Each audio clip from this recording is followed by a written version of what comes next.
Hello viewers, Vijay Ponvani here and எல்லாருமே எதிர்பார்த்துட்டு இருந்த ரொம்ப முக்கியமான ஒரு ஸ்பெஷலான ஒரு பர்சன் தான் இப்போ நம்ம கூட இருக்காரு. அரேபியன் கார்டன் குரூப் ஆஃப் ரெஸ்டாரண்ட்டுடைய ஃபவுண்டர் அண்ட் எம்டியான Abdul Nabeel sir.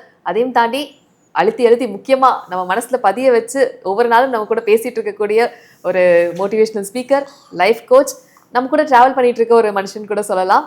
So very happy to have you here sir. எல்லா டைமும் ரொம்ப சோல்ஃபுல்லான ஒரு கான்வர்சேஷன்ஸ் இருந்திருக்கவங்க கூட என் பார்க்குறவங்களுக்குமே உங்க கூட பக்கத்தில் உட்காந்து பேசுகிற மாதிரியான ஒரு ஃபீல் தான் கொடுத்துட்ருக்கீங்க. ஸோ அந்த வகையில் நிறைய பேர் கேட்ட ஒரு கேள்வி அவங்க சார்பாக நான் உங்ககிட்ட கேட்க போகிறேன். ஆரம்பிக்கலாமா? ஓகே சார், நிறைய கன்ஃபியூஷன்ஸ் வரும். அதுவும் டீனேஜில் யங்ஸ்டர்ஸ்க்கு இருக்க அதிகமான ஒரு கன்ஃபியூஷன் என்னென்னா, அன்பு உண்மையா இல்லை அழகு உண்மையா அப்படின்றது தான். அதுக்கு என்ன சார் பதில்? ஒரு பெரியவர் ஒரு இளைஞர்கிட்ட கேட்குறாரு, நீ ரோட்ல நடந்து போயிட்டு இருக்க, ஒரு அழகான பொண்ணு வந்தா நீ என்ன செய்வ அப்படின்னு. பார்ப்பாங்க, ரசிப்பாங்க. அழகான பொண்ணுனா நிச்சயமா பார்ப்பேன் அப்படின்னா அந்த பையன். அந்த பொண்ணு உன்னை கடந்து போயிட்டா அப்ப நீ என்ன பண்ணுவ? பக்கத்துல என் கேர்ள் ஃப்ரெண்ட் இல்லைன்னா திரும்பி பார்ப்பேன், பேச கூட ட்ரை பண்ணுவேன் அப்படின்னா அந்த பையன். அந்த பொண்ணுடைய முகம் எவ்வளவு நேரம் உன் நினைவுல இருக்கும்னு அந்த பெரியவர் கேட்டார். அடுத்த அழகான பொண்ணை பார்க்குற வரைக்கும் அப்படின்னா. ஓகே, நீங்க என்ன வேலை செய்றீங்கன்னு கேட்டார் அந்த பெரியவர். அதுக்கு நான் ஒரு புக் ஸ்டாலில் வேலை செய்கிறேன்னு சொன்ன அந்த பையன். இந்த நகரத்திலேயே ஒரு மிகப்பெரிய கோடீஸ்வரர் உங்களுக்கு ஃபோன் பண்ணி கொஞ்சம் புக்ஸ் ஆர்டர் பண்ணி டெலிவரி பண்ண சொல்கிறார். நீங்களும் அந்த புஸ்தகத்தை எடுத்துக்கிட்டு ஒரு லோக்கல் ட்ரெயின் பிடிச்சி அங்கேருந்து ஒரு பஸ்ஸை பிடிச்சி அவங்களுடைய வீட்டுக்கு போகிறீங்க. அங்கே உள்ள உதவியாளர்கிட்ட நீங்கள் சொல்ல அந்த கோடீஸ்வரரே நேராக வாசலுக்கு வந்து உள்ளே வாங்கன்னு உங்களை கூப்பிட்டு ஜூஸ் கொடுத்து நீங்கள் யார் என்னன்னு விசாரித்து நீங்கள் எப்படி வந்தீங்கன்னு கேட்க நீங்கள் வந்த கதையை சொல்கிறீங்க. அவர் காசு கொடுத்து அந்த புத்தகங்கள்லாம் வாங்கிட்டு அவர் டிரைவரை கூப்பிட்டு அவர் எங்கே சொல்கிறாரோ அங்கே ட்ராப் பண்ணிடுங்கன்னு மரியாதையோடு அனுப்பி வைக்கிறார். இப்போ சொல்லுங்க, அந்த மனிதருடைய அந்த கோடீஸ்வரனுடைய முகம் உங்களுக்கு எவ்வளோ நாள் நினைவில் இருக்குன்னு கேட்குறாரு அந்த பெரியவர். அவ்வளோ பிஸி ஷெடியூல்லையும் அவ்வளோ மரியாதையாக நடத்துகிற அந்த பெரியவரை, அந்த கோடீஸ்வரரை என்னுடைய வாழ்நாள்லயே மறக்க முடியாதே அப்படின்னாரு அந்த பையன். இதுதான் யதார்த்தம். அழகான முகம் அப்படின்றது உங்களுக்கு கொஞ்ச நாள் தான் நினைவுல இருக்கும். ஆனா ஒருத்தருடைய அன்பான வார்த்தையிலையும் நடத்தையிலும் மட்டும்தான் மறக்கவே முடியாத இடத்துல இருக்கும். எல்லார்கிட்டையும் அன்போடையும் பாசத்தோடையும் மரியாதையோடையும் நடந்துக்கிறவங்க மட்டும்தான் காலம் கடந்தும் மக்கள் மனசுல நிற்பாங்க. இப்ப நீங்க முடிவு பண்ணுங்க, அன்பா அழகா? இப்ப என்ன புரியுதுன்னா, அழகா இருந்தா 10 பேர் வந்து ஆசையா பேசுவாங்க, ஏன்னா அன்பா இருந்தா பழகுற 2-3 பேர் கூட உண்மையா இருப்பாங்க அப்படின்றதான் ஞாபகம். இப்ப புரிஞ்சுக்கிட்டீங்களே, சந்தோஷம். இப்போ பேரண்டிங்லேயே நிறைய கேள்விகள் வருது சார். இப்படி வளர்த்துருக்கலாமோ, இப்படி வளர்க்கக்கூடாது அப்படின்ற மாதிரி எல்லாம். ஒரு அம்மா என்னென்ன சொல்லி வளர்த்தா கரெக்டாக இருக்கும்? ஒரு நல்ல அம்மாவா இருக்கணும்னா குட் டச் பேட் டச் மட்டும் சொல்லி கொடுத்து வளர்த்தா பத்தாது, இதையும் சொல்லி கொடுங்க. நீங்க எப்படி மற்றவங்களை ட்ரீட் பண்றீங்களோ அதே மாதிரிதான் மற்றவங்களும் உங்களை ட்ரீட் பண்ணுவாங்கன்னு சொல்லி கொடுத்து வளங்க. நீங்களே உங்களை மதிக்கலைன்னா மற்றவங்க உங்களை மதிக்கவே மாட்டாங்கன்னு சொல்லி கொடுத்து வளங்க. செல்ஃப் ரெஸ்பெக்ட் ரொம்ப முக்கியம்னு சொல்லி கொடுத்து வளங்க. மன்னிக்கலாம், ஆனா மறந்துடாதன்னு சொல்லுங்க. அப்பதான் ஒரு வாட்டி நடந்த தப்பு 800 வாட்டி நடக்காது. உங்களை யார் கூடயும் கம்பேர் பண்ணி பார்க்காதன்னு சொல்லி கொடுங்க. சத்தம் போட்டு பேசினாதான் கரெக்ட்னு அர்த்தம் இல்லைன்னு சொல்லி கொடுங்க. ஏன்னா ஸ்ட்ரென்த்தை சைலண்டாவும் காட்டலாம். சைலன்ஸ் ஸ்பீக்ஸ் லவுடர் தென் வேர்ட்ஸ்ன்னு சொல்லி கொடுங்க. நோ நோ நோன்னு சொல்லி பழகுங்கன்னு சொல்லி கொடுங்க. உங்க பவுண்டரிஸ் தான் உங்களுடைய செல்ஃப் ரெஸ்பெக்டை காப்பாற்றும். உங்களுக்கு காசு வேணும்னா அதை நீங்க சம்பாதிச்சு பழகுங்கன்னு சொல்லி கொடுங்க. லவ் அண்ட் கேருக்காக யாருக்கிட்டையும் கெஞ்சாதன்னு சொல்லி கொடுங்க. இந்த மாதிரி வேல்யூ ஓரியன்டா இருக்கிறது தான் உங்க குழந்தைக்கு அழகு. அப்படி ஒரு குழந்தை இருந்ததுன்னா நீங்க அழகான அம்மாவா இருப்பீங்க. நல்ல நல்ல விஷயங்களை இன்வெஸ்ட் பண்ணிட்டே வந்தா ரிட்டர்ன்ஸ் பயங்கரமா இருக்கும் அப்படின்றது தான் தோணுது. நீங்க எப்படி சைலண்டா வயலண்டா? டிபெண்ட்ஸ் சார், சிச்சுவேஷனை பொறுத்து. ஆனால் சைலண்ட் தான் சார். மைண்டுக்கு ரெஸ்ட் கொடுக்கணும்னு சொல்லி ரொம்ப நாள் ஆசை சார். ஓடிக்கிட்டே இருக்கு ஏதாவது ஒரு தாட்ஸ், ஏதாவது ஒன்று வந்து ஒன்று டிஸ்டர்பிங்காக இல்லை ஏதோ ஒரு தாட்ஸ் ஓடிக்கிட்டே இருக்கு 24 மணி நேரமும். எப்போதான் ரெஸ்ட் கொடுக்கறது அப்படின்னு புரியவே இல்லை. 24 மணி நேரம் உங்க மைண்ட்ல ஏதாவது ஓடிக்கிட்டே இருக்கா? எப்பவுமே பதட்டமா ஃபீல் பண்றீங்களா? அப்ப நான் சொல்ற இந்த டெக்னிக்கை யூஸ் பண்ணுங்க. Deep breathing. நல்ல ஒரு கம்ஃபர்டபுளான இடத்துல உட்காந்துக்கோங்க. அதுக்கப்புறம் ஒரு கையை உங்க செஸ்ட் மேலேயும் ஒரு கையை உங்க வயிற்று மேலேயும் வச்சுக்கோங்க. ஃபர்ஸ்ட் ஒரு 4 செகண்ட்ஸ்க்கு ஸ்லோவா உங்க மூக்கு வழியா பிரீத் பண்ணுங்க. அப்புறம் அந்த மூச்சை ஒரு 7 செகண்ட்ஸ்க்கு உள்ளேயே ஹோல்ட் பண்ணுங்க. அதுக்கப்புறம் வாய் வழியா ஸ்லோவா 8 செகண்ட்ஸ்க்கு பிரீத் அவுட் பண்ணுங்க. இந்த மாதிரி பிரீத் இன் பண்ணும்போது உங்க வயிற்று மேல இருக்கிற கை வெளியே போகணும். அதே மாதிரி பிரீத் அவுட் பண்ணும்போது உங்க வயிற்று மேல இருக்கிற கை உள்ள போகணும். இந்த ஹோல் ப்ரோசஸ்லயும் உங்களுடைய ஃபோக்கஸ் உங்க வயிற்றுல தான் இருக்கணும்.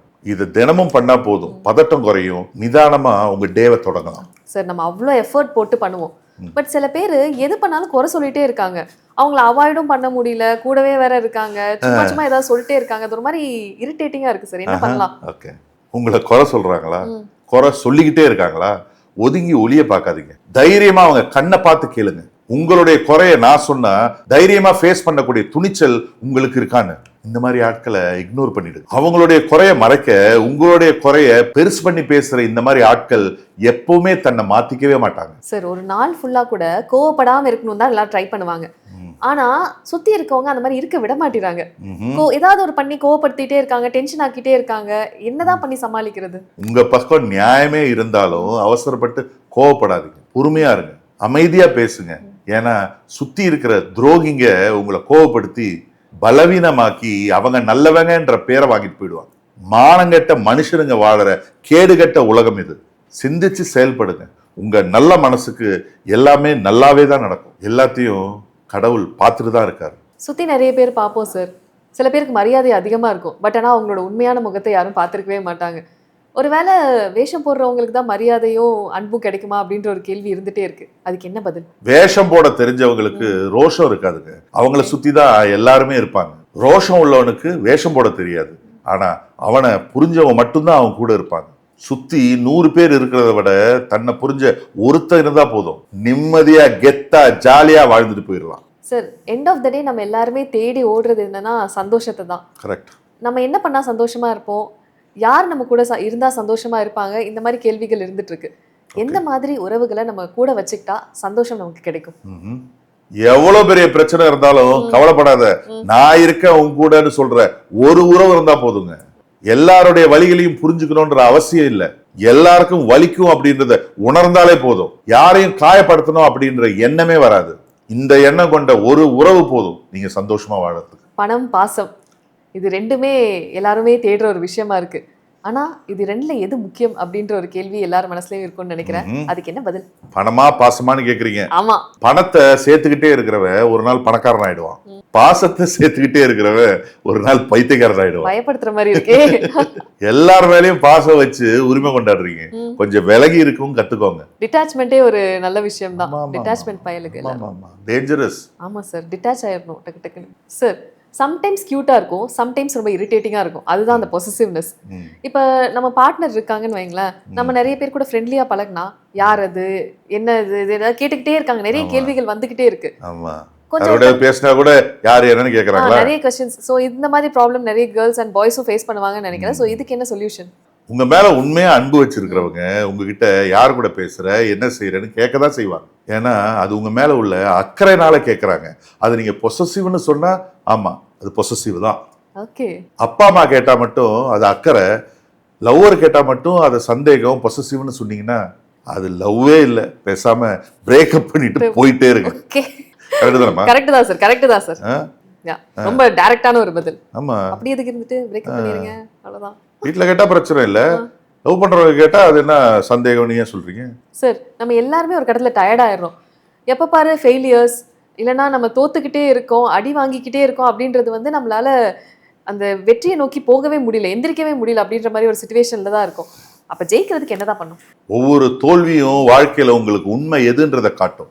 ஒவ்வொரு அடியும் வீழ்ச்சியும் யார் உண்மை எது உண்மைன்னு உங்களுக்கு புரிய வைக்கும். வாழ்க்கையில ஒரு தோல்வியோ அவமானமோ சந்திக்க நேர்ந்தா பயப்பட வேணாம். தோல்விகள் அவமானங்கள் மூலியமா தான் நீங்க வாழ்க்கையே கத்துக்க முடியும். எது வந்தாலும் பயப்படாம சந்திச்சு அதுல இருந்து வெளியே வாங்க. அதுக்கப்புறம் உங்களை யாராலையும் ஜெயிக்க முடியாது. சார் நிறைய விஷயங்கள் பண்ணணும்னு இருக்கு. பட் ஆனா பயமும் ஒரு தடுமாற்றமும் இருக்கனால நம்மளால ஃபுல் ஃபோக்கஸோட ஒரு விஷயத்துல இறங்க முடியல. அதுக்கு என்ன பண்ணலாம்? அமைதியா உட்கார்றதுன்றது உங்க வாழ்க்கையில நீங்க வேகமா செயல்படுறதுக்கும் தெளிவா செயல்படுறதுக்கும் முழுமையா செயல்படுறதுக்கும் ரொம்ப தேவையான ஒரு விஷயம் அமைதி. தினமும் கொஞ்ச நேரமாவது அமைதியா உட்காருங்க. இந்த பிராக்டிஸ் உங்களுக்கு ரொம்பவே யூஸ்ஃபுல்லா இருக்கும். அமைதியா இருந்து பழகிறது ஒரு அழகான விஷயம். ஓகே. அமைதிக்கு ஒரு அங்கீகாரம் எப்பயுமே உண்டு. டெஃபினெட்லி. நீங்க ஸ்பியர் ஆஃப் சைலன்ஸ் அப்படின்ற ஒரு புத்தகம் இருக்கு, வாய்ப்பு இருக்கும்போது அந்த புத்தகத்தை படிங்க. அதுல வந்து மௌனா அப்படின்ற ஒரு சப்ஜெக்ட் தான் பேசியிருப்பாங்க. தத்தோ விஜய் ஈஸ்வரன் அப்படின்றவர், மலேசியாவை சேர்ந்தவர். அவ்வளோ நல்லா இருக்கும். அதுல வந்து அமைதியா ஒருத்தர் ஒரு நாளைக்கு 1 மணி நேரம் இருந்துட்டாருன்னா 23 மணி நேரம் அவரால் வேகமாவும் வெறித்தனமாவும் வேலை செய்ய முடியும். எனர்ஜி சேவிங் மோட்ல இருந்து அப்புறம் ஒரு பயங்கரமான பவர். ஆமா, அமைதியா இருந்துடணும். எதுவுமே செய்யக்கூடாது, எதையுமே பார்க்க கூடாது. எங்கேயாவது ஒரு இடத்துல அமைதியா உட்கார்ந்துடணும். ஓகே. ஆமா, that silence take you to heights. two heights. Okay, try பண்ணுறேன் சார். சார், நம்ம யோசிச்சுட்டு இருப்போம் நிறையா, அது சரியான முடிவா தப்பான முடிவான்னுலாம் தெரியாது. பட் அதனாலே நம்ம வந்து அந்த முடிவு எடுக்கிறதுல கொஞ்சம் தள்ளி போட்டு வச்சுருப்போம். ஒரு முடிவு நம்ம மைண்டில் இருக்குன்னா அதை எடுக்கலாமா வேண்டாமா? வாழ்க்கைய ஒரு நிமிஷத்துல மாத்த முடியாது. ஆனா யோசிக்காம ஒரு நிமிஷத்துல எடுக்கிற முடிவு உங்க வாழ்க்கையே மாத்திடும். எந்த முடிவை எடுக்கிறதா இருந்தாலும் 1க்கு 100 வாட்டி யோசிச்சு எடுங்க. Okay, what worse can happen அப்படின்றதையும் கற்பனை பண்ணிட்டு தான் எடுக்கணும். சார், சம்டைம்ஸ் தோணும் கடவுள் நம்மக்கிட்ட மட்டும் பார்ஷியலாக இருக்காரா, நமக்கு மட்டும் கஷ்டத்தை அள்ளி அள்ளி கொடுக்குறாரே அப்படின்ற மாதிரி. ஏன் சார் அப்படி தோணுது? கஷ்டம் இல்லாத மனுஷன் இங்க யாருமே இல்லைங்க.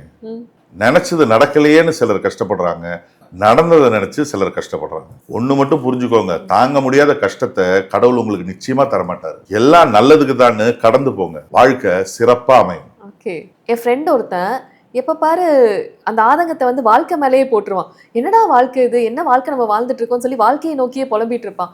அவனுக்கு வந்து ஒரு பதில் கொடுக்கணும்னா என்ன கொடுப்பீங்க? ஒரு ஆண் பல பிரச்சனையினால மனசு உடைஞ்சு போகும்போது அவன் தனக்குத்தானே சொல்லிக்கிற ஆறுதல் என்னவா இருக்கணும் தெரியுமா? மனசை விட்டுறாதரா, உன்னை நம்பி ஒரு குடும்பம் இருக்கு அப்படிங்கிறது தான். நம்ம நல்லது தான் செய்கிறோம், ஆனால் எல்லார் கணக்கும் நம்ம கெட்டவங்களா தெரியுறோமா அப்படின்ற ஒரு விஷயம் உறுத்திக்கிட்டே இருக்கு. அவங்க நம்மளை கெட்டவங்களா தான் பார்க்குறாங்களோ அப்படின்றது. இதுக்கு என்ன சார் பண்ணலாம்? இங்க பல பேருடைய கண்களுக்கு நீங்க கெட்டவரா தெரியுறீங்க. ஏன் தெரியுமா? நீங்க அவங்களுக்கு கெட்டது செஞ்சதுனால இல்ல, உங்க மனசுக்கு பட்டதை உண்மையா நேரடியா சொல்றதுனால தான். சார், நிறைய விஷயங்கள் வந்து ரொம்ப டீட்டெயில்டான பதில்களும் நீங்கள் கொடுத்துருந்தீங்க. ஸோ கண்டிப்பாக கிளாரிட்டியாகவும் இருந்திருக்கும். அவங்க மனசில் பட்ட கேள்விகள் ஆதங்கங்களுக்கெல்லாம் சரியான பதில், அண்ட் இதுக்கப்புறம் அவங்க கொண்டு போகிற லைஃபுமே இன்னும் பிரைட்டாக இருக்கும்னு சொல்லி ஒரு நம்பிக்கை கொடுத்துருக்கீங்க. Thank you so much. அண்ட் அடுத்தடுத்து சொல்கிற மாதிரியே நிறைய கேள்விகளோடு வந்துக்கிட்டே இருப்பேன். நீங்களும் தயாராக இருங்க. அடுத்த எபிசோடில் பார்க்கலாம். Thank you so much sir. Thank you.